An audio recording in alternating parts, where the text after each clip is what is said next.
everyone, this is Eugene Roddenberry. Dr. Mohammed Noor. Adam Nimoy, Leonard Nimoy's son. This is Leonard Crowfoot. This is Dr. Aaron McDonald, Star Trek Science Advisor and Lieutenant Commander McDonald on Star Trek Prodigy. And you're listening to Humanist Trek. Humanist Trek. You're listening to Humanist Trek. the Humanist Trek podcast. And you're listening to Humanist Trek, a fabulous, fabulous show.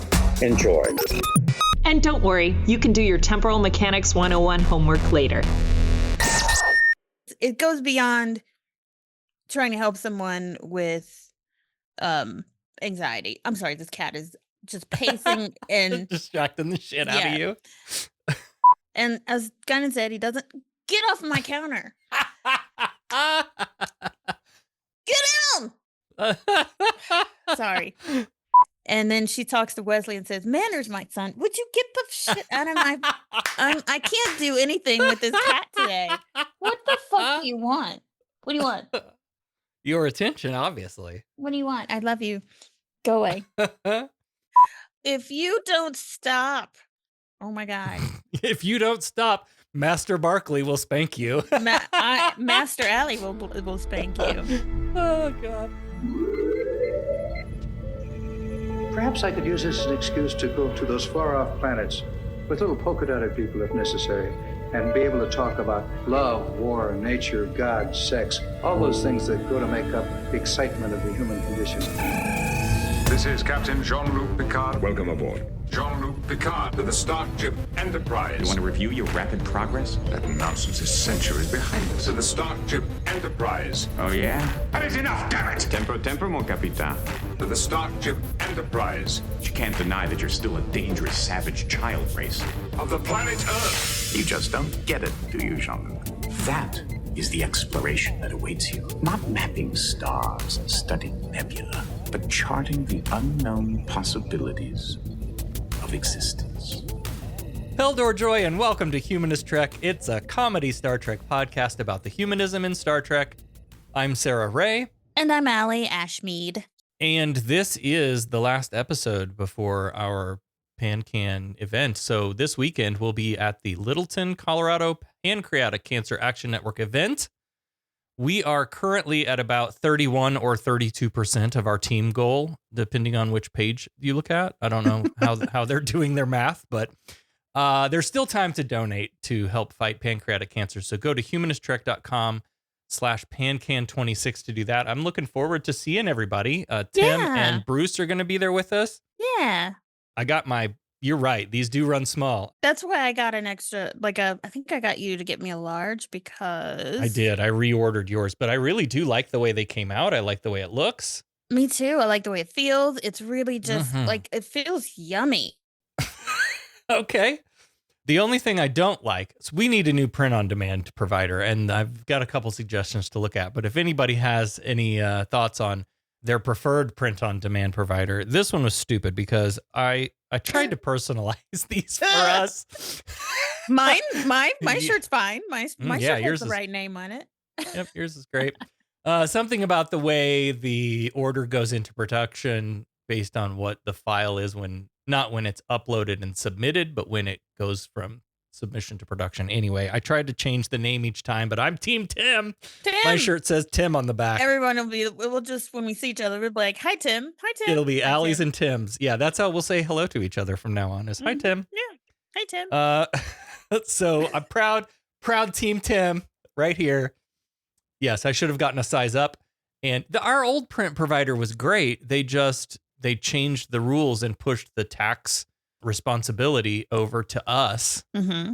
And so we would have to start collecting sales tax and remitting it for every state that we sold the thing in. And that's not plausible. We're just a two-person operation here. We don't have the resources for that. So anyway, send your suggestions along for that. The other thing I wanted to share with you while we're talking about pancreatic cancer, it's in the news right now. I don't know if you saw this going around. There's new trials of an mRNA vaccine. Yes, I saw that. Yeah. It's an early trial. Scientists are, cautioning that we need more tests and whatever. But so far, nearly all of the patients who responded to the vaccine are alive 6 years later, which is a big deal. That's amazing. I mean, gosh, like I was saying earlier, or a few episodes ago, years ago, when you got diagnosed with pancreatic cancer, that was like the end. I mean, there was not a whole lot they could do, and now, yeah, that's amazing. That's really hopeful. This comes from NBC News reporting. Less than 13% of people diagnosed with pancreatic cancer live for more than 5 years, making it one of the deadliest cancers.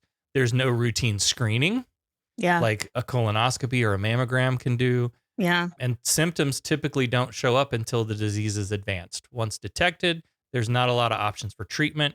Only about 20% of cases are operable at all, which is currently required for someone to be eligible to join a pancreatic cancer vaccine trial. So it's wonderful that that this sort of research is advancing and progressing.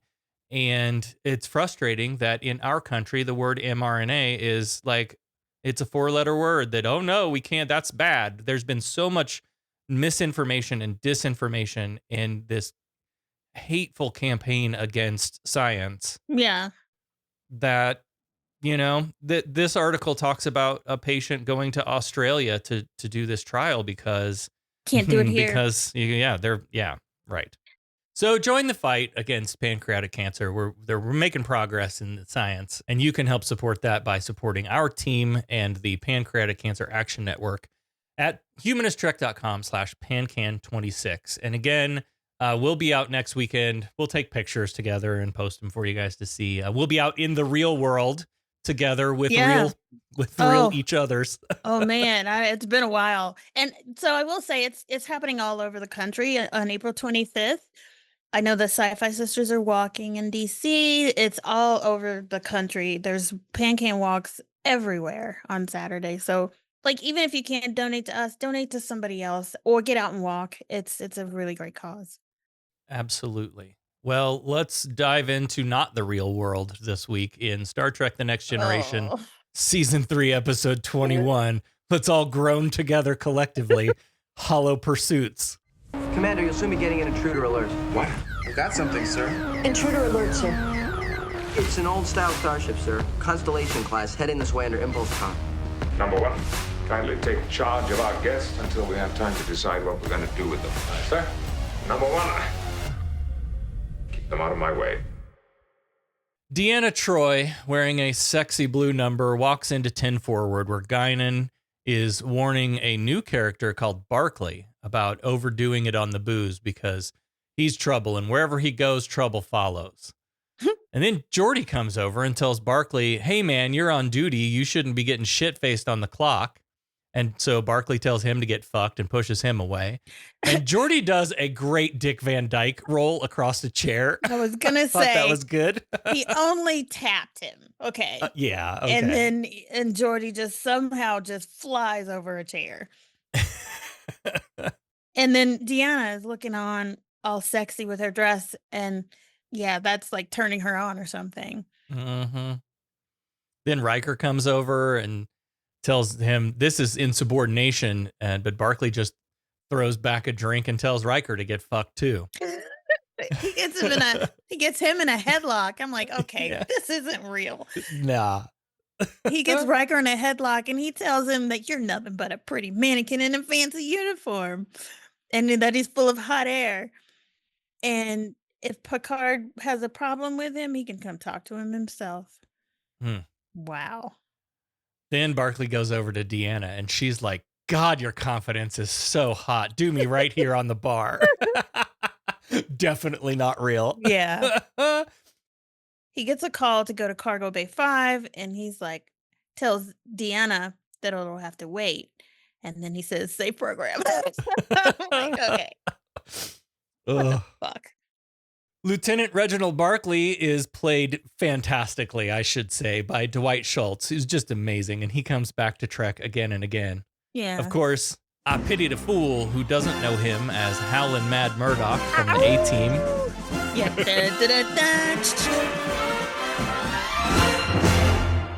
Lately, he's been busy doing voice work in animation and video games. Nice. So he's still out there working. Out in the real world, Geordi and Riker are in the cargo bay, And Geordi's complaining about one of his direct reports. He just doesn't know how to handle this guy. He's always late, never gives 100%. Like, how did this guy even make it through the academy? And that's a legit question. Yeah, I'm confused. How did we get here? Like, Yeah. If he's that bad, how did he even get to the Enterprise, which is supposed to be the best of the best? Yeah. This neuroses didn't just like develop suddenly. No. I couldn't imagine. Riker says, yeah, I guess it's time we talk to the captain about broccoli. And he says that's what Wes calls him. So Wes has gone ahead and given him a nickname. But behind his back. Yeah, that's not nice. Cool. Yeah, that's not nice. Meanwhile, some crew members are checking out some containers, and one of them is leaking some dry ice, and we see Barclay sneak in and try to hide behind a stack of containers like he's just going to slip in. Come on, man. Dude, you're an adult. Be an adult. You don't do that. But, of course, LaForge sees him, and he's like, kind of gives him a hard time. Like, is it so much of a problem for you to get here on time? I mean, you're on the ship, okay? You got to wake up, leave your quarters, and then walk to your work. It's not like there's no traffic. There's no reason for you to be late. That's what I'm thinking. Yep. And Barclay makes up some excuse. And this is clearly not the guy we saw earlier. This Barclay is like stammering and stuttering and very flustered. Yeah. Anyway, there's an issue with this anti-grav unit, and Barclay's going to help figure that problem out. But before he can get started, Riker gives him a stern what for, reminding him that you're on the flagship now, and we have higher standards here, so you need to step it up.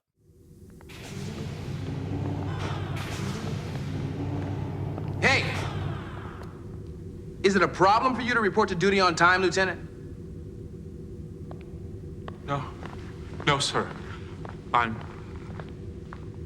very, very sorry, sir. It's just that I had a very important communique which required my immediate response. I don't want to hear it.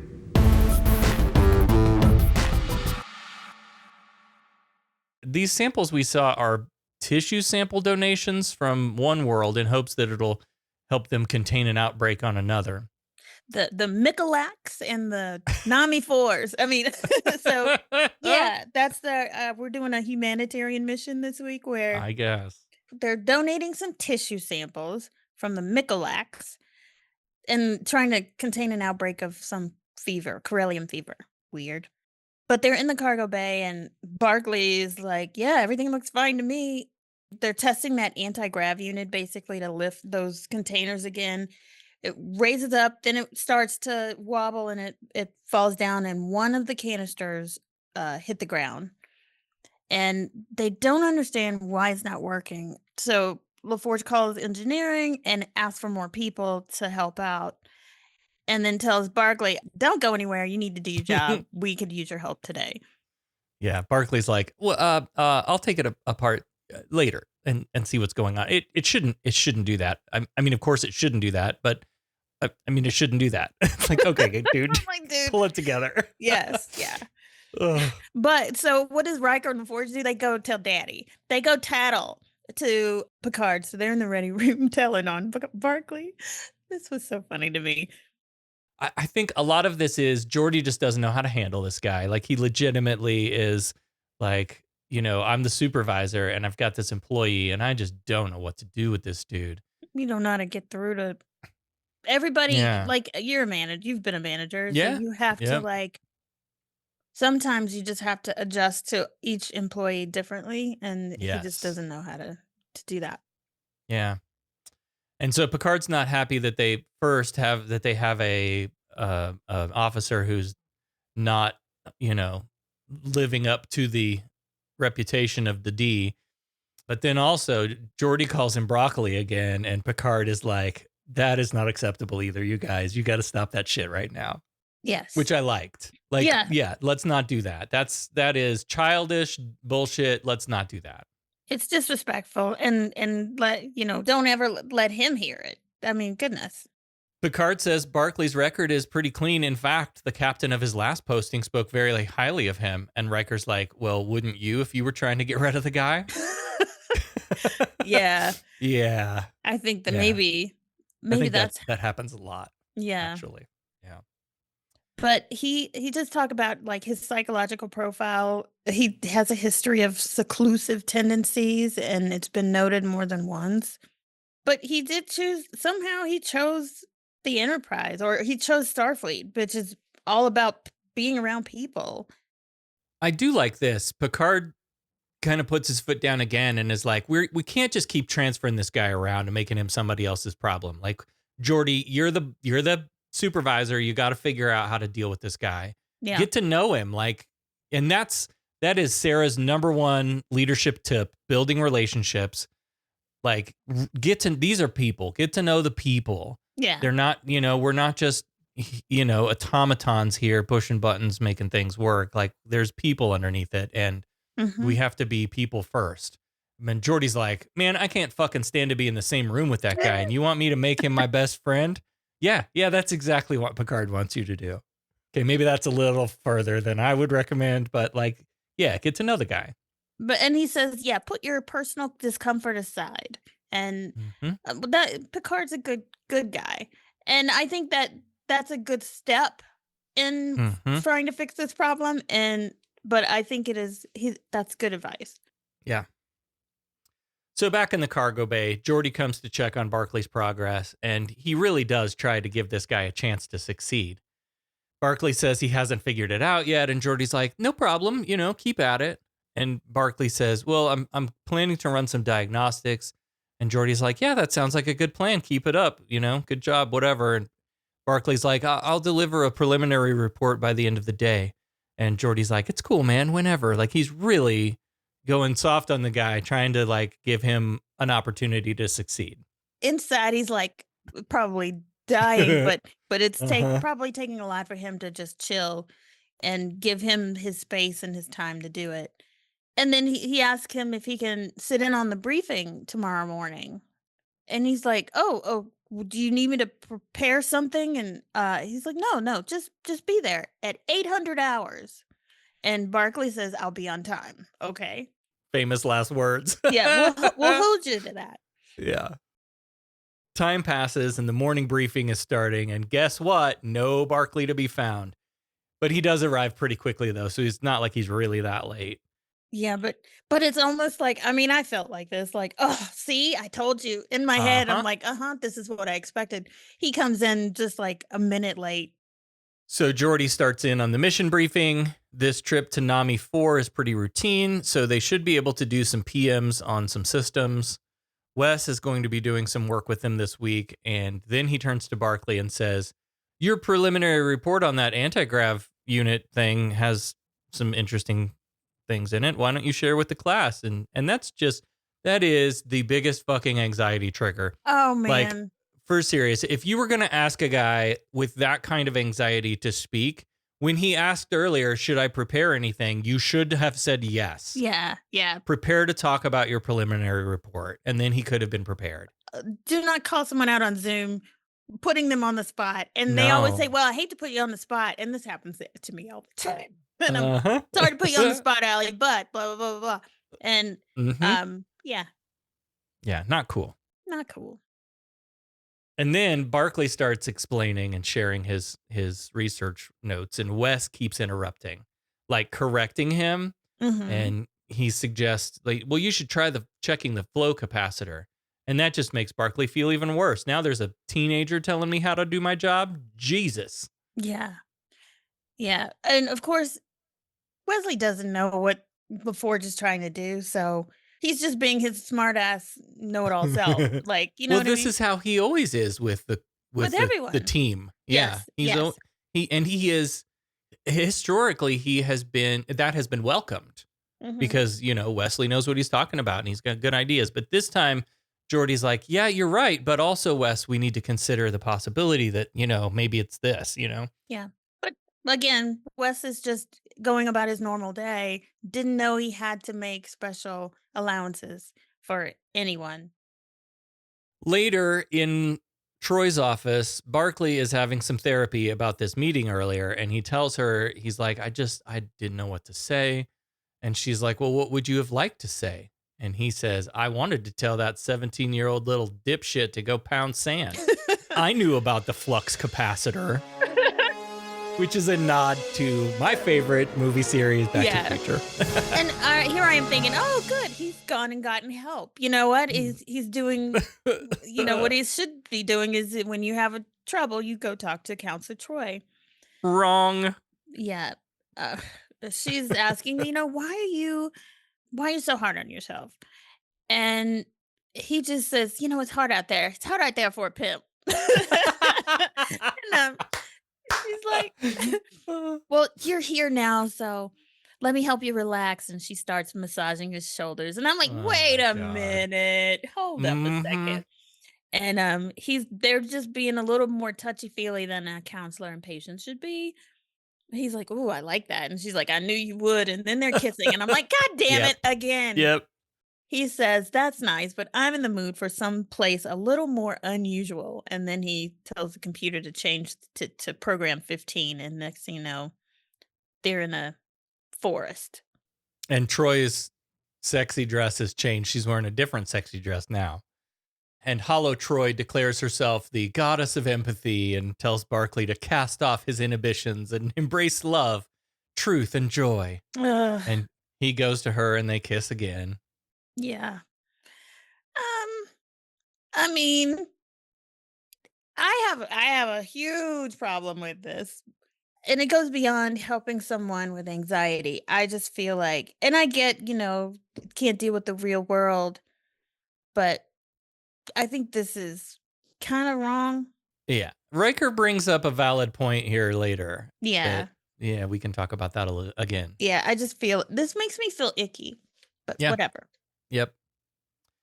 In 10 Forward, Geordi and the guys are talking about Barclay. Geordi's explaining how this guy is his new project, and Wes recognizes that he kind of shut him down earlier. He's like, oh, shit. And see, Wes, he didn't mean any harm. He was just being himself. Yep. And Wes goes, poor Broccoli. And Data says, why is Lieutenant Barclay being referred to clandestinely as a vegetable? This is my favorite line of the whole show. So good. Delivered so deadpan. So great. And Wesley's like, well, it's a joke, it's a nickname. But then Data points out and always shows the humans up on the proper way to be a human. He's like, well, I thought nicknames generally denote fondness, a diminutive shared between friends. But Barclay don't know about this fucking nickname. Right. And so, yeah, Data's right. The nickname has to stop here and now. And LaForge puts his foot down. One of the officers, Duffy, picks up his glass to take a drink, but where his fingers were, it's like indented and liquid is leaking out of the bottom. And Data picks it up to inspect it, and it just continues leaking. But I thought that's the point of the briefing, to discuss different approaches. It's not that you did anything wrong, Wes. It's just that Barclay's, well, he's my new project. Yeah, Broccoli's a real project, all right. I just need to draw him out some more. And I shut him down. Poor Broccoli. Pardon me, but why is Lieutenant Barclay being referred to clandestinely as a vegetable?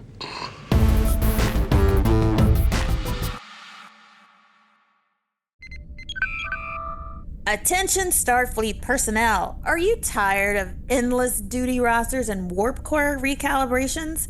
Introducing Buffer Time, the card game. The only recreational training simulation that teaches you how to manage your work schedule like a true lower decker. Bluff your way past maintenance tasks, dodge unexpected red alerts, and sabotage your friends, colleagues, while keeping that sweet, sweet buffer time for yourself. Okay, computer, margaritas, frozen, salt. Visit humanisttrek.com/Modiphius and use code TREK for 10% off.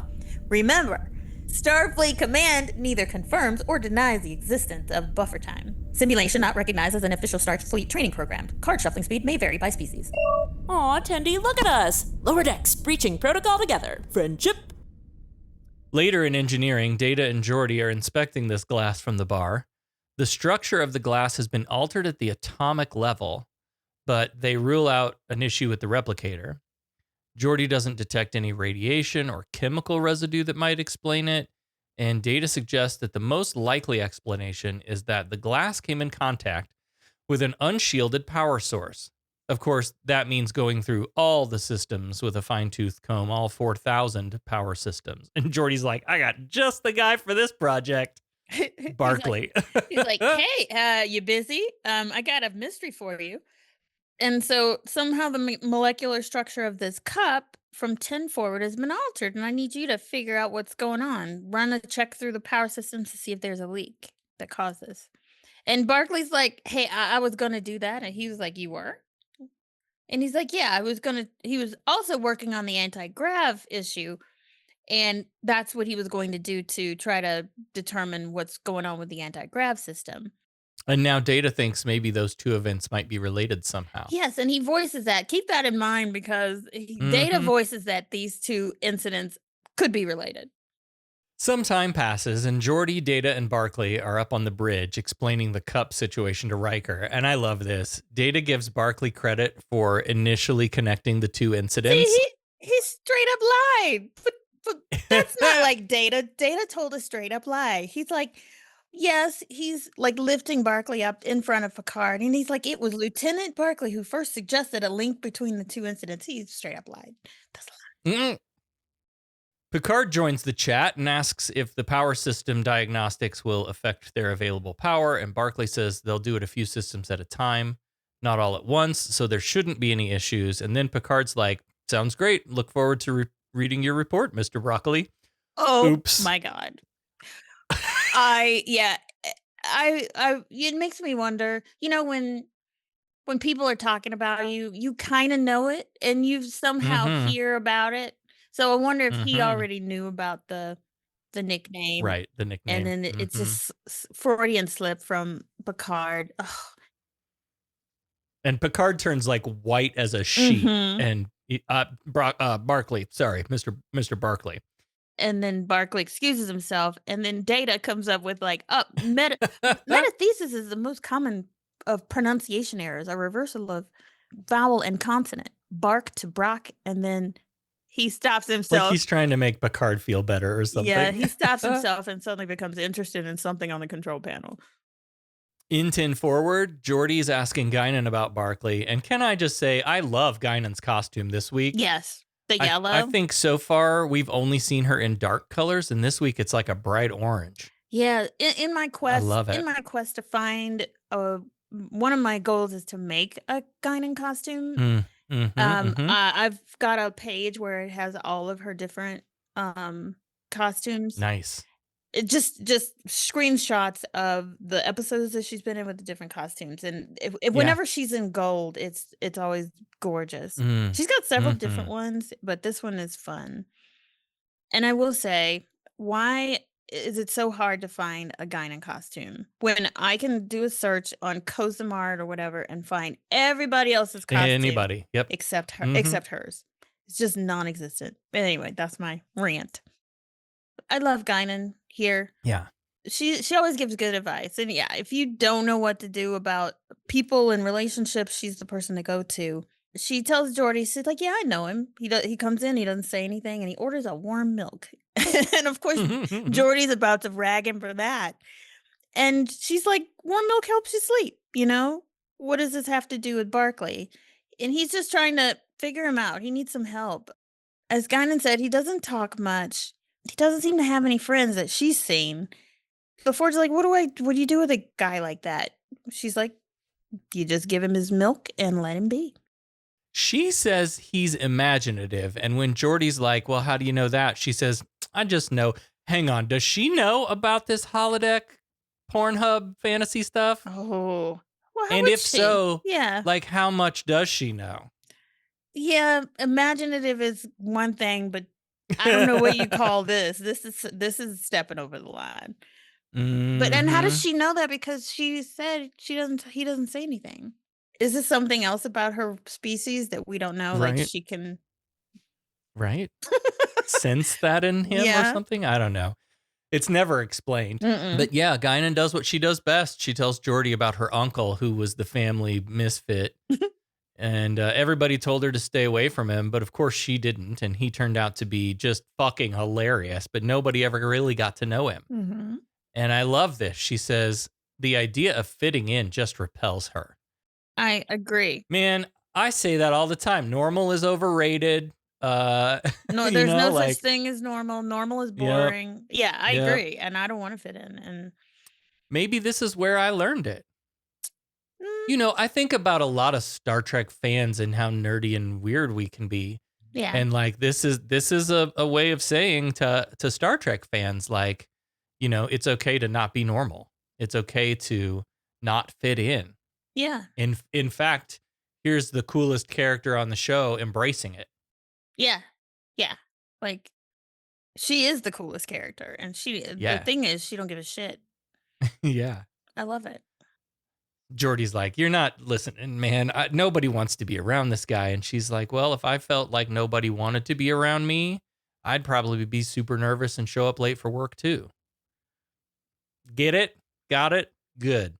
So Guinan's like, I got to get to work. And so Geordi's like, well, all right, computer, locate Lieutenant Barclay, and cut to Geordi entering the holodeck. This is not going to be good. I know. I had a dread in my inside me when he walked in. I'm like, oh no. Geordi walks into his forest, Barclay's forest, and Beverly. This is the only time we see Beverly, and she's only in the holodeck. She's like sitting on a swing, and Wesley's dressed in like sort of, I don't know what you call this dress, period piece dress. It's sort of like 18th century Victorian. He's eating some pie. Hollow Wesley in this episode, the costume was copied very detailed from a painting by Thomas Gainsborough called The Blue Boy, which I'm not familiar with. So this is a painting, oil on canvas, from around 1770. Ooh. By English artist Thomas Gainsborough. So that's the costume that they created for Wesley. So that's kind of the character he's playing, but it doesn't mean anything to modern audience Sarah. No, or me. LaForge thinks it's actually Beverly, so he calls out her name, but then she responds, "Good morning, my lord." So this ain't Beverly. And she tells Wesley to have some manners. You embarrass me before our guest, and then Master Barclay will spank you if you misbehave. Oh my God, this is too much. So she calls him Master Barclay. So LaForge is like, well, I guess I want to talk to Master Barclay. And next thing you know, you hear in the background these clashing of swords and these three, I guess, musketeer-looking dressed men, which happen to be Picard, LaForge, and Data, are fighting Barclay. And of course, Barclay doesn't notice that the real LaForge is standing there. Barclay quickly bests Hollow Geordi, followed by Hollow Data, and Hollow Picard puts up a decent fight, but of course, Barclay wins in the end. And Hollow Picard is like, who's that? Referring to the real Geordi. And Barclay's like, that lame old trick. He's like, look over there. Barclay's like, I'm not going to fall for that. But then Geordi goes, Barclay's like, oh, shit. How embarrassing. Busted. Embarrassing. Super embarrassing. But they don't like show the embarrassment. They just cut to 10 forward where Barclay and LaForge are having a come to Jesus sort of meeting. And Barclay's like, fine, I'll make it easy for you. I'll just request reassignment. And LaForge is like, hang on. And look, we know the whole ship knows. I just can't cut it here. And so he's going to just like tuck his toe between his legs and go. And LaForge tries to make him feel better because we all know Geordi spent some time on the holodeck. And what you do in the holodeck is your own business, but it shouldn't interfere with your work. And Barclay's like, so you're not going to tell anyone? And LaForge says, no, I appreciate you have an imagination. However, it is kind of weird that you're like recreating people you already know. And this is where Barclay says, yeah, I was just needing to blow off some steam because somebody had been getting on my case. and yo, you mean me? Yes. And he just didn't have he couldn't tell him what he really wanted to tell him. So he was using the holodeck sort of as, a way to do that. One other thing I like out of this scene is that while they're having this candid conversation, Guinan stops by to drop off some more drinks. And she gives Geordi like a very approving, kind of a Aw. proud look at like, yeah, see, there you go. You're doing it. You're getting to know the guy and you're giving him a chance. Mama's happy. Mm-hmm. So yeah, LaForge says, "I know this has been a struggle for you. I'd like to help if I can." And Barclay really does open up to him, and he says, "I'm being afraid all the time, forgetting somebody's name, not knowing what to do with your hands. I mean, I'm the guy who writes down things to remember to say when there's a party, and then when he finally gets there, he winds up alone in the corner, trying to look comfortable, examining a potted plant." I mean, that is the picture of social anxiety there. Yeah. But yeah, and Geordi makes the common mistake that a lot of people make, yeah. which is to think, oh, well, you're just shy. Yeah, and that it's is not- super dismissive of what's actually going on. There's a lot more happening than that. Yeah, I think when I was growing up, I thought I was just that's what everyone said to me. It's like you're just shy, and that's what I thought. I was just I thought that that's what shy was. Right. But also, when we were coming up, it was like a social stigma to go to a therapist and figure out what's actually going on, and yeah, get help for it. You only went to therapists if you were like if you'd murdered like 10 people and and it was court ordered. No, it was people didn't go to therapists when we were growing up.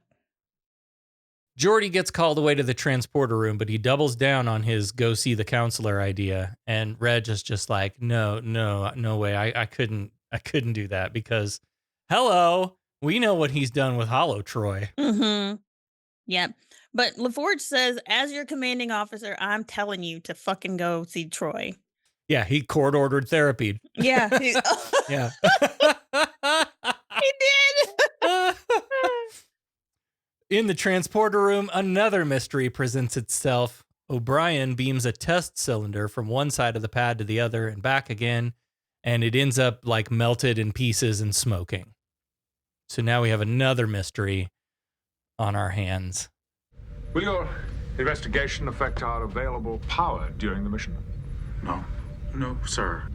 We'll have to shut off some systems. We'll shut them down a few at a time. It shouldn't. I don't think so. Good. I look forward to your report, Mr. Broccoli. Barclay.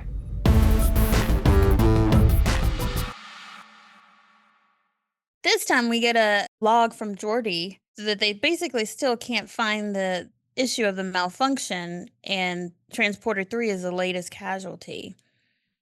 Picard is in the transporter room now with LaForge and Riker, and they just don't know how this could happen. They reach Nami 4 in 24 hours. So in the meantime, Picard wants all the transporters operational by then because somebody's going to have to beam down. So Riker decides to call Barclay come down to the bridge immediately. But LaForge is like, can we hold that off until like 1400 hours? I've got him working on something. But what it is that he's in therapy right now. So he's trying to protect Barclay's therapy session, which I thought was cool. Yeah. Yeah. And this scene starts off very much the same as the fantasy therapy session. Is there anything I can do to make you more comfortable? But this time there's no shoulder massage. This is the real Troy, and Barclay is just a ball of nerves. She's like, lay back and close your eyes. And he's like, what are you going to do to me? And she turns off the lights and she's like, I'm going to make you more comfortable. And he's like, holy shit, this is really happening. She says, have you ever been with a counselor before? Oh, God. He says, yes, no. Wait, no. Oh, my God. This was so awkward, like teenage stuff. This was like total. Oh, yes. Man. I felt uncomfortable for him. I felt like this was so. Just uncomfortable for me to watch him go through this. Instead, she leads him in a deep breathing exercise, and he does a couple of deep breaths, and then he hops up off the couch, like backing up towards the door, going, yep, all better. That's great. Thank you so much for the help. I'm going to go practice this, and I'll get back to you, let you know how it's going. And Troy's like, wait, this isn't therapy. We're not done yet. But he needed to get the fuck out of there. Back on the bridge, though, Troy goes up to Geordi and she's like, I just had the strangest visit from one of your officers today. And LaForge is like, yeah, I can imagine. She's like, to be honest, I don't know. I don't even know what happened. I don't even know what that was. But then their counseling session's over. It's 1400 hours. She's on the bridge, but Barclay's not. And it's, of course, past 1400 hours. The Forge has an idea that he thinks he knows where he is, but Riker goes and asks the computer where he is, and Lieutenant Barclay is in holodeck too. Shit. I know. LaForge is trying to spare him. He's like, I'll go get him. No, Riker's like, fuck this. I'm gonna go get him. LaForge is gonna go too, and he's like, Troy, you need to come too. Yeah, he knows what they're gonna find in there. He was trying to protect him. Yep. As Riker opens the door to the holodeck, Geordi again tries to warn them one more time, like, look, this guy runs some unusual programs, okay? And Riker's like, I don't care what he's been running. I just ran out of patience. And sure enough, the door opens to the forest glade, and as they round the large tree, there's the Musketeers. Close your eyes. What are you going to do? Just listen to the sound of my voice. Take a slow, deep breath in through your nose and let it out through your mouth just as slowly. That's better, isn't it? Much better. Oh, yes. Oh, yes, that's much better. That is extremely helpful. Thank you for your time. But really, that's very helpful. In through the nose, out through the mouth. I'm going to practice that, and I'll let you know. Thank you again.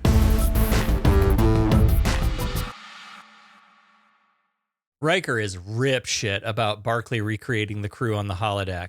And he's about to terminate and delete the program, but Troy stops him because while this may not be the healthiest way to handle his difficulty facing reality, ripping it away from him could be disastrous. Oh, good point. And Riker's got a real, I don't know though, because yes, she's right, but also Riker's right. Yes. Because this is a violation of all of the people that he's recreating in here. You know, like, yep. You should have consent in order to recreate real people that you know in real life. This is the problem I had. Yeah, this is creepy. It's an invasion. And it's, to me, it's wrong. But to Barclay, I know it was just him trying to figure out how to talk to people, but he wasn't. He was just playing. He was playing though. You know what I mean? Like he wasn't running a program to learn how to communicate with people. He was running a program with the same people in real life where he could somehow fight them and feel dominant over them. Yeah. He wasn't actually trying to learn anything. It reminded me a lot of them both being right. Reminded me a lot of an issue that we're going through with our son at school, which is he uses his phone to regulate his emotions. And of course, the school has a policy where you're not supposed to have your phones and you're not supposed to be on your phones. And the unfortunate thing with him is he has gotten to the point where he uses this to regulate, not to the point of being able to then stop and return to the work. He just stays in the tool that he's using to regulate. And the school psychologist, the conversation that we had there was, you know, you can't take away this tool, even though it's not the best tool or the appropriate tool, but you can't take it away unless and until you replace it with something that is more effective. And so in this way, you can't rip away Barclay's only tool fantasy world. Right. And that's the only tool he's got. You have to teach him another way to handle his shit first. And then if you rip it away and delete it, and then he's going to be left with one, he's lost his tool, but also there's a sense of shame about it too. Yeah. Which I feel like you should have a little bit of shame with what he's doing. Yeah. So the swordsmen try to pick a fight, but Riker's like, look, man, I didn't come here to fight. So they decide on maybe a more appropriate adversary, and Holo Picard calls out for number 1, and a much shorter Holo Frakes with his voice pitched just slightly higher comes frantically running in like, oh, here I am. Am I late? Did I miss it? Did I miss the fight? And Riker is just getting more annoyed by the minute. And he's like, we're looking for Barclay. And his double says, well, you should get your final affairs in order because Barclay is the greatest sword. And Riker finishes in all the holodeck, which is hilarious. And of course, Deanna's snickering behind him, standing in. Yes. And he's like, you think this is funny? And she's like, well, kind of. you are tall and it might be threatening to some people. And the whole making Holo Riker shorter was hilarious. Yeah. And Riker says, Mr. Barclay's about to find out what it means to be threatened. And he turns off the image of Riker. And Holo Picard says, you have no sense of fair play. They just want to find Barclay. So just cut the shit. As they set off to look for Barclay, Troi explains that this whole thing might help them understand what Barclay is dealing with. She says, there's nothing wrong with a healthy fantasy life as long as you don't let it take over. And Riker's like, you think this is healthy? And Troy's like, you're taking this whole thing way too seriously, Bill. Man. There's actually a lot of comedy happening here as they come around the corner and there's Holo Troi, the goddess of empathy. And this is comedy fucking gold. Oh my God. I love this. Her face.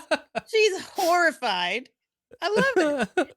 And so Riker and Geordi are standing just slightly behind Troi. And Frakes has that ornery grin on his face. And he and Geordi kind of look at each other and they almost get caught by Troi. So fun. And Troy's like, computer, shut it down. Take this whole fucking thing down piece by piece, bite by bite. And Riker's like, well, hold on, belay that order because what you said was we're trying to understand what's been troubling this poor fella, right? Like threw her words right back at her. Turnabout is fair play. Meanwhile, on the bridge, though, they're having a little trouble with the warp engines. For some reason, out of nowhere, Worf reports that their velocity increased to warp 7.25, and Data compensated, but then they're back down to warp 7, and nobody knows what happened. But Data says, the antimatter injector is locked for a split second, but it's fine now. He doesn't know why, though. But Picard calls LaForge, and of course LaForge answers, they're in the holodeck. Any explanation on what's going on? And LaForge is like, well, I'm not in engineering. I'm on the holodeck. But can't say why, but I'll go back to engineering immediately. Picard assumes Geordi's just fucking off. And he's like, you get back to work and consult Mr. Barclay on this latest incident. Oh, I'm planning on doing that. Holo Troi starts in again with her cast away your cares and embrace love and empathy and bullshit. And so Troi pissed. says, muzzle it. Then they head on to find Barclay in the lap of Holo Beverly, who shushes them as they approach. Jesus Christ. That would be mortifying if you were doing something that other people that you would just be mortified if people found out. Yeah. Then maybe that should tell you maybe you shouldn't be doing it. But anyway. Although, I don't know, we have a lot of social stigma bullshit that shouldn't be. Like porn for, just we all masturbate, we all watch porn, but we're all like, oh, I can't, God forbid I tell anybody but we all know, we all doing it. I feel like that's normal. Like porn is porn is good. Porn is fine. We see it that way. But our puritanical bullshit society wants you to hide it in the holodeck like this guy's doing and be ashamed of it when you shouldn't be. So I think the point of that is to say that, yes, there are things that, we should be ashamed for thinking or doing or whatever. But other things that society has kind of forced upon us to think, but that maybe that shouldn't be. I guess I'm stuck on using other people's likenesses, and that is what's really bugging me. And I don't, Yeah. Nothing wrong with porn. Pick some person you don't know, or have the holodeck, the AI, make it up. It doesn't. Well, and we're dealing with that right now. Yeah. In IRL. Yeah.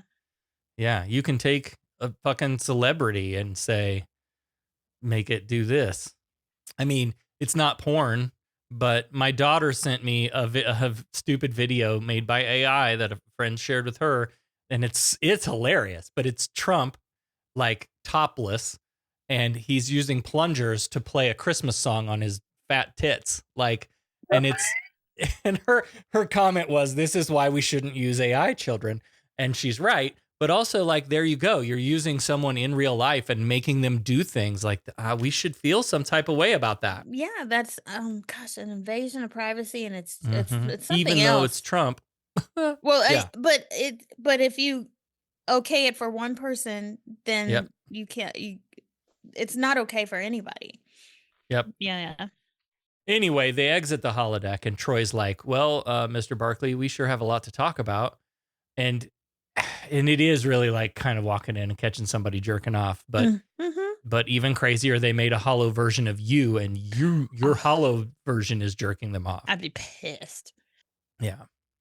So Geordi and Barclay head to engineering, and Barclay's explaining how I had pulled a double, working on all these weird glitches in the matrix all over the ship, and then the transporter went down, and he's just like, man, I just needed to get away. And Geordi's like, look, you had the chance to get some help from the real Counselor Troy, but instead you went back in there. You'll be able to write the book on holo addiction. And then Geordi nods back to that one cringe episode with holo Dr. Leah Brahms and says, look, I get it. I fell in love in there once, but I knew when to say goodbye and turn it off. Not saying it was easy, but I did it. That's the adult thing to do. Is you're a grown ass man. This is not playtime. Mm-hmm. You got a job to do. Do your fucking job. Yep. But then Barclay tells Geordi that the people he creates in the holodeck are more real to him than anyone in the real world, except maybe Geordi. And I think that's just because Geordi's making the effort to, try to get to know the guy. Right. But Geordi's like, look, I need you out here in the real world with us now more than ever, because there's a lot of crazy shit going on, and you might help us figure it out. So stay out here, please. So they made it to engineering, and Barclay advises to drop out of warp. So LaForge calls the bridge and tells Picard that we need to go to impulse power. They're having like a discussion in engineering on what it could be. It's not a computer problem. Like, the mechanism is actually jammed. On the bridge, data reports that the speed is increasing. They're without anybody touching anything. So they keep going up and up and up. And back in engineering, they can't shut it down. And then antimatter flow is increasing. And she's going to just accelerate out of control. And then eventually they're going to blow up. But LaForge is like, man, there's nothing I can do. You want us to search through all this to find him? It could provide us with valuable information about what's troubling him. You know, there's nothing wrong with a healthy fantasy life, as long as you don't let it take over. You call this healthy? You're taking it so seriously. It's not without its element of humor. I am the goddess of empathy. Cast off your inhibitions and embrace love, truth, joy. Oh my God. Discard your facades and reveal your true being to me. Computer, discontinue. Computer, belay that order. We want to get more insight into what's been troubling this poor man, remember? Quite a healthy fantasy life, wouldn't you say?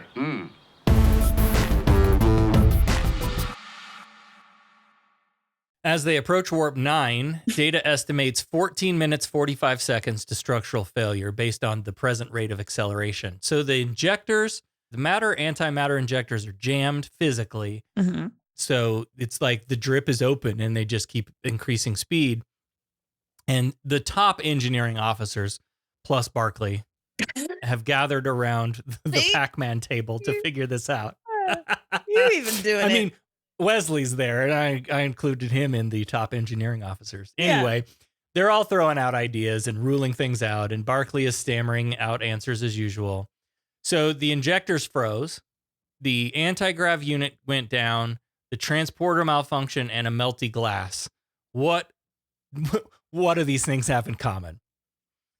And up on the bridge, they're exceeding warp 9.4, so they evacuate the secondary hull and prepare for a high warp emergency saucer separation. But Data warns that because of this injector issue, separating the saucer could rupture the warp field. That'd be bad anyway. 12 minutes on the clock. So they're back in engineering, still tossing the ball up in the air. Okay, none of the systems involved are interacting directly with each other, so there's nothing in common.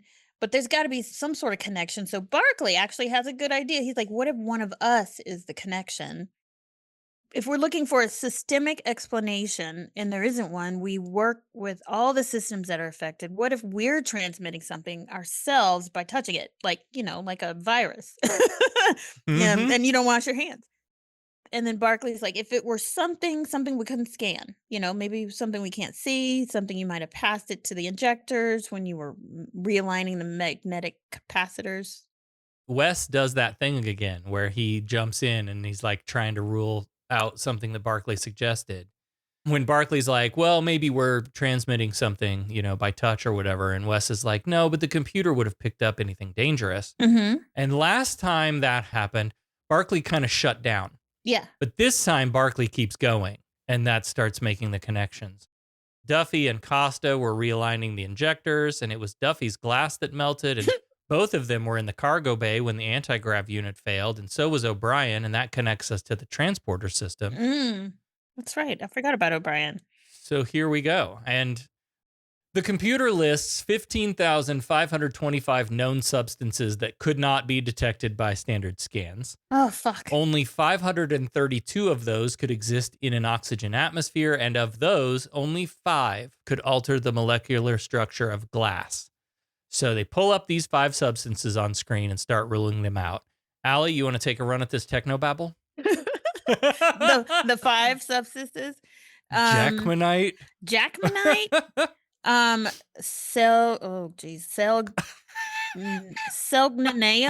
Sure. Nailed it. Leucovexitrin. Mm-hmm. Saltgatum. Jesus. And Invidium. That's a video. NVIDIA, yeah. Yeah, they're the ones destroying the world with their data centers right now, aren't they? Their AI chips, NVIDIA. Yeah. Yeah. These all sound like they could be commercials for, some drug that you shouldn't take if you're pregnant or have back problems or pregnant or planning. May cause anal leakage, high blood pressure. Exactly. Yeah. High blood pressure, rash. Like, this is one of those commercials that you see at night, late night. Yeah. They're talking this out, and Geordi remembers that Invidium was once used in medical containment fields, but they haven't used them in over a century. Mm-hmm. But the how the fuck is that? Micalax, remember? But the Micalax, no, I don't remember. But the Micalax might still be using it. What? You just watched it this morning. Shut up. And we had those busted canisters leaking shit. Mm-hmm. So Geordi and Barclay head down to the cargo bay to test and verify. And they have their white Michael Jackson gloves on. And the tricorder doesn't pick anything up. But when Barclay puts his hand inside the canister and Geordi scans it with some polarity beam of some kind, the Invidium sparkles. It's like the silver glove of it is literally the silver glove of Michael Jackson. Is. Yeah. What they have to do to neutralize the Invidium is to basically bring the temperature down, like way the fuck down, minus 200 degrees Celsius, and then it'll become inert. Geordi calls the bridge and says, that's what we're going to do. We're going to flood the injector pathway with gaseous cryonetrium, and that ought to do it. Even if they get the stuff frozen to inert, there's no guarantee that the injectors will come back online, though, because they've been like super damaged in all of this. But it's 3 minutes on the clock and we don't have any other ideas. So the engineering crew sets out to make it so. And The computer counts down the time left as Data counts down the temperature. 45 seconds. The matter injector comes back online, but the antimatter injector is still stuck. 30 seconds. They're able to turn the power off and back on again, and the antimatter injector comes back online just in time to shut down the warp engine. And Riker says, "Nice work, Geordi," on the comms. And Geordi responds back, "Mr. Barclay and I thank you." Giving him the credit. And he did, really. Like, it legitimately was him thinking outside the box that this time it was him. Yeah, he put aside his nervousness to do that. And LaForge says, "You know what? Glad you're out here in the real world with us today." Aw. Oh. So they're going to have to put in it at Starbase and have the Invidium scrubbed. Some time passes and Barclay comes onto the bridge, walks up to the front view screen in front of Data and Wesley, and starts speechifying. He's come to the very difficult decision that he has to leave them after discussing with Counselor Troy.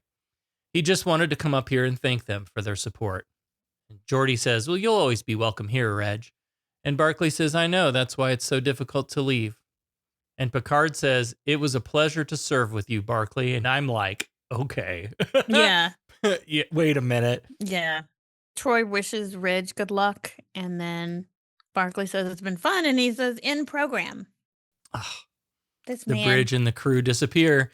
Back to the black and yellow holodeck grid. And then Reg tells the computer to delete all of his programs, pauses, and adds, "except program 69. Who knows? I don't even want to No. see what horrors are in there. But yeah. Nah. And a slightly more confident Lieutenant Barclay strolls out of the holodeck, off to the next adventure. Boy, I'm sure glad that's over with. I'll be glad to be relieved of this cargo. Me too. It is done, and perhaps just as well. Yeah, but you know, I learned something today. I sincerely hope that this is the last time that I find myself here. You just don't get it, do you, Jean-Luc? You see, of all the species, yours cannot abide stagnation. Change is at the heart of what you are. That is the exploration that awaits you. Not mapping stars, studying nebula, but charting the unknown possibilities of existence.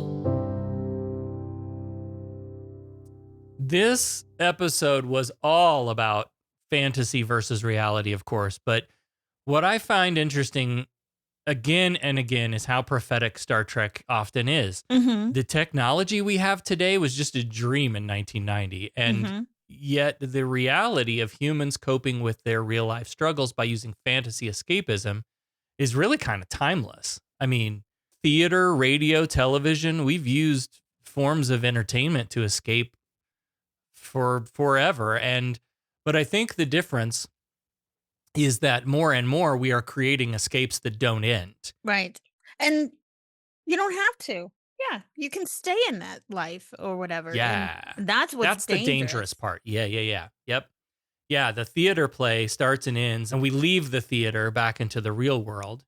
Back in our day, we had 3 television stations, and at like 11 p.m., they played the national anthem, and it went to static. Yeah. Yep. So today, the escapes don't have built-in endings. They just go on and on forever, like the holodeck, and we have to make the choice to end it. And that's not easy. And you think about doom scrolling on your device. Mm-hmm. I think of how close we are to the holodeck with all the like VR headset tech that's come out. Mm-hmm. And I think the worst part of all of it is that the people creating the escapes today know what they're doing.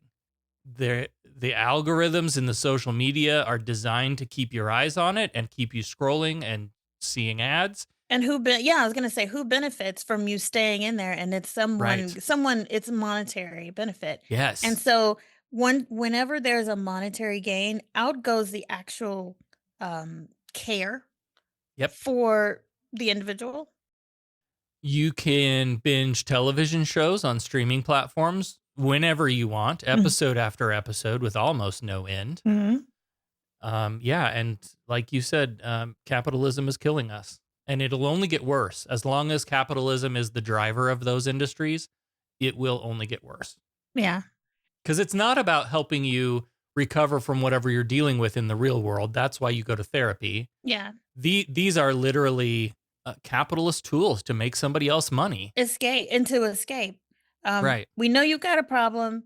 We're going to give you this tool to let you just escape from reality. And you're going to end up being worse off than you were when you started, because you're going to somehow, this is going to become your real world. And then Right. you're not going to know how to actually function in the real world. And it's going to heighten your anxiety for the real world. It's going to make you incapable of functioning in the real world. You may not be able to hold down a job or relationships because you're addicted to this escapism. Yes. So scary. And I Yeah. mean, I get that this episode was also about like anxiety, mental health, and all these things. And basically there's people in the world who, let's face it, I'm one of them, like that just don't like fit with the norm, like fit with everybody else, but I'm okay with it. But there's some that are not. And And you're okay with it now. yeah. But it took a lot for you, probably years of learning to be okay with that. Yeah. In a I mean, world that tells you you should be this way. Yeah. I'm okay being this way. Yeah. I'm not gonna knock people who have anxiety, because I had anxiety. Like anytime I had to talk to someone I didn't know, my heart was pounding through my chest, and I was told I was just shy. I was just like, yeah, I'm just not, I didn't want to talk in front of people or whatever that, and literally felt like I was gonna have a heart attack, and it just took time. But I just thought I was shy because that's what I was told. Yeah. But at the same time, I feel like it is the person's responsibility to, like, if you're an adult, I feel like you do have some sort of like responsibility to try to fix it. Like Geordi presented him with, okay, go to Troy, and he tried it and got scared and walked away, instead of embracing that, like, uncomfortable. He's so afraid of being uncomfortable that he just always goes to where he's comfortable. Like, you're an adult, you can't have other people fix it for you. Like Geordi was doing all the work and making the gestures of, and trying to make him feel included, but I think it's Barclay's responsibility too, because he is a grown man. I don't know, and maybe maybe people will drag me for No, this. But I don't think so. But I think what I want for the Barclay character can't happen in one episode. I know. Right? He should have, yes, the therapy should have helped. And the message of the show should have been, hiding in an escape fantasy is not how you better yourself. It's going to a professional and talking out your problems and learning coping mechanisms and strategies. And like all you got through was the deep breath, but it's only like 42 minutes and we don't have time to show how long therapy really takes. Like it's not a one and done kind of situation. And so True. one thing I do like though is that Barclay does come back again. He did have this is the introduction of Barclay. Yeah, he does come back. And he had incredible growth in the episode. Not quite there, obviously, but I do like that he does get to come back again and again and keep developing this character.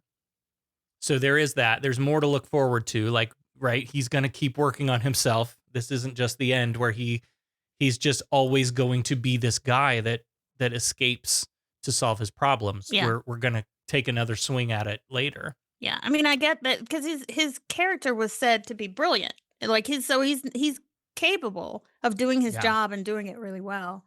But his social anxiety gets in the way of him doing his job. And I can't even.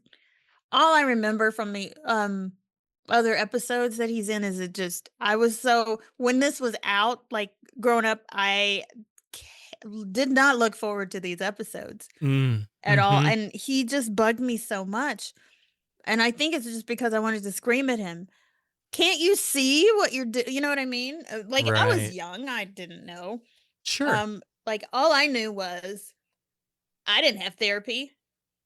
Mhm. So I was like, why can't you just? And that was me because I had Yeah. to. Well, like when I was young and I was going through all these, being put in these situations, I just had to deal with it. Yep. And I was just, I guess, angry with him. Why can't you just? And then, Yeah. you know what I mean? Yeah. And I think that made me cringe whenever I saw him struggling, and that was why I hated every fucking episode that he was in. Yeah. Because Yeah. I didn't have the luxury to get all this help.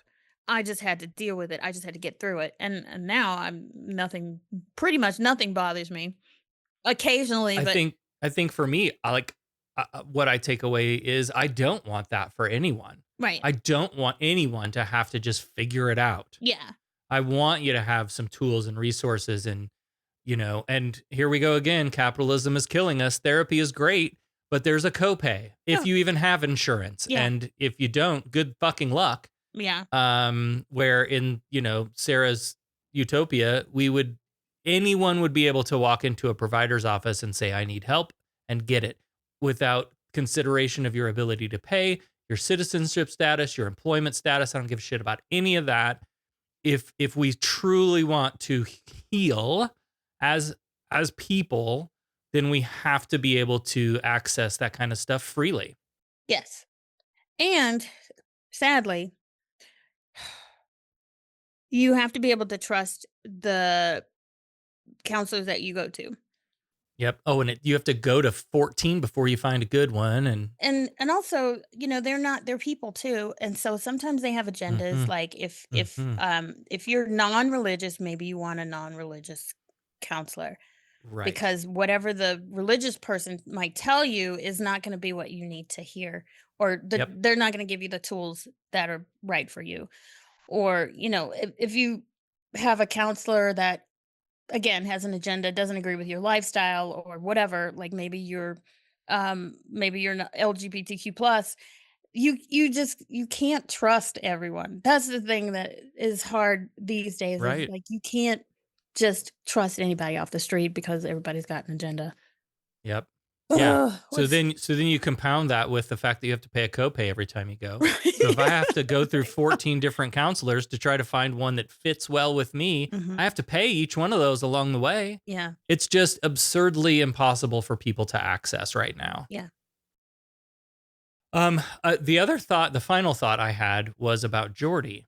Barclay tells Geordi that the people he creates in the holodeck are more real to him than anyone in the real world, except maybe Geordi. Mm-hmm. And I think that's because Geordi made an effort to try to get to know him. And you think about, like, okay, he had to be ordered to do it, but he did it. I think eventually he would have done it. But like when you're Yeah. in a work situation I get it though, when you're in a work situation and their systems are critical to the lives of everyone on the ship, it's very hard to like stop what you're doing and coddle someone.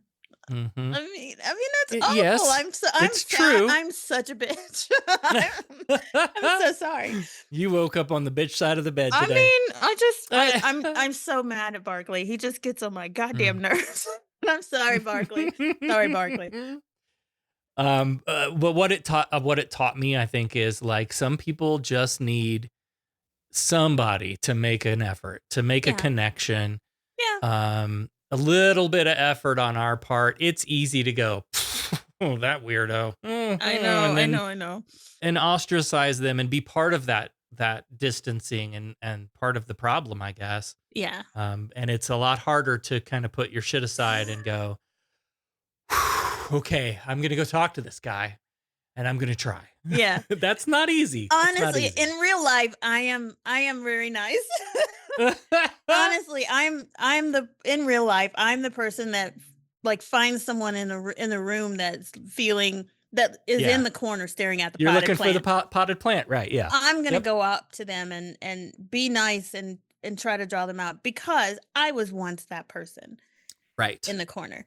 And Yes. I will do everything in my power to make them feel comfortable and draw them out so that they can feel like they can be part of, the world. I promise I am a nice person. But well, if you come to us at a convention and talk to Allie, I have seen this happen time and again, where people walk up and they kind of have that, like, I don't know what to say to you people thing. And, and yeah, that's what we do at the table all the time. yeah, and I'm like, I'll find something to say that's nice to strike up a conversation. And I get it, and I get, I can sense when people are uncomfortable, and I know when to back off. I know when to keep going. You know what I mean? I am, but I don't know, just something about Barclay just rubs me the wrong way. Yep. And that's it. And that's it. Well, sadly, nobody died this week, right? No one died. We can handle all the pleasantries later. Now, let's get down to business. I am willing to pay handsomely for you. I think you've had a little too much to drink. Now, what do you know about my money? Your money. The money he stole! You stole his money? Those vouchers I gave you were every bit as good as Latinum. You can spend Latinum almost anywhere. Those vouchers are only good at your bar. And as always, we'd like to thank everybody who supports the show, and a special thank you to our founding admirals. A special thanks to Allie, Peter, Sarah D., Bruce, the Bear and Currid podcast, and some call him Tim. Thank you all so much for supporting the show. Thanks, patrons. Thank you, patrons.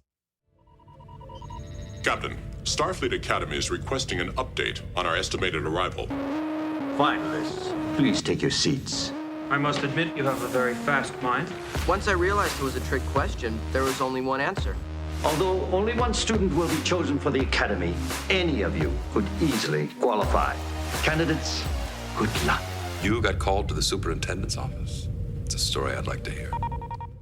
Becca's back now with the answer to this week's Starfleet Academy Cadet Challenge question for Hollow Pursuits. Gosh, it's been so long, I don't even remember the question. Remind us all what the question was. LeVar Burton listed this episode among his 3 favorites. What are the other 2? Do you remember what you guessed? Okay, we guessed the one where he and the Romulan were stuck on that planet. What was that called? See, this is the problem. All right, I have your guesses as the enemy and relics. Oh yeah, the enemy. Yeah, I don't. All right, we get a point for each one correct if they're correct. Yeah, you get a grand total of 0 points. God damn it. The Admiral is definitely incorrect.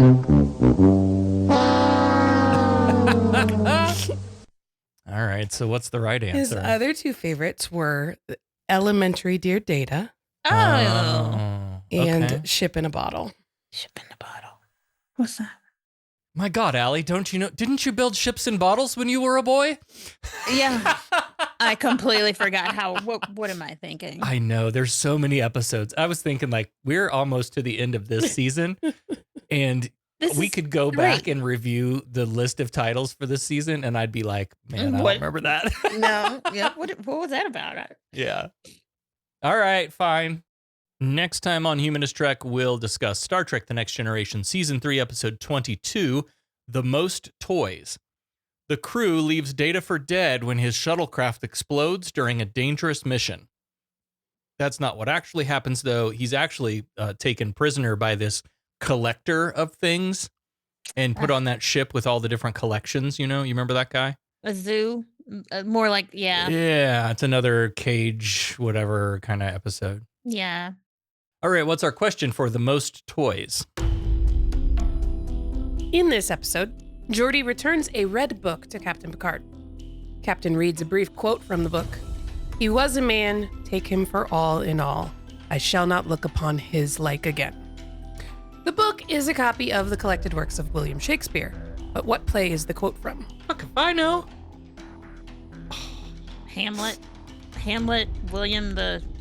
What is it? Henry the... Henry the Fifth. I'm Henry the Eighth, I am. Henry the Eighth, I am. I have no idea. So there's Macbeth, there's Hamlet, there's... We'll say Hamlet. I don't know. That could be Hamlet, that could be Macbeth. That could be Julius Caesar. Ooh. Julius Caesar. Okay, what are we going to go with? Allie said Hamlet like 3 times, so I already typed her answer. Okay. I was naming off things. Oh. Yeah. Okay, so I want to go with something different because we've agreed a couple of times lately. So I shall say, I'll go with Julius Caesar, I guess. And if you want to go with the right answer, show us your knowledge of Shakespeare. You can head out to your social media and share this episode with the hashtag Starfleet Challenge. And your answer will pick out a winner. And next time we'll discuss Star Trek The Next Generation, Season 3, Episode 22, The Most Toys. It's a good day to die. Beverly. Humanist Trek is available wherever you replicate your podcasts. Follow us on all the social medias at Humanist Trek. Become a patron at patreon.com/Humanist Trek. Open hailing frequencies to podcast@humanisttrek.com and visit our website, humanisttrek.com. Humanist Trek is a production of Sarah Austin Media.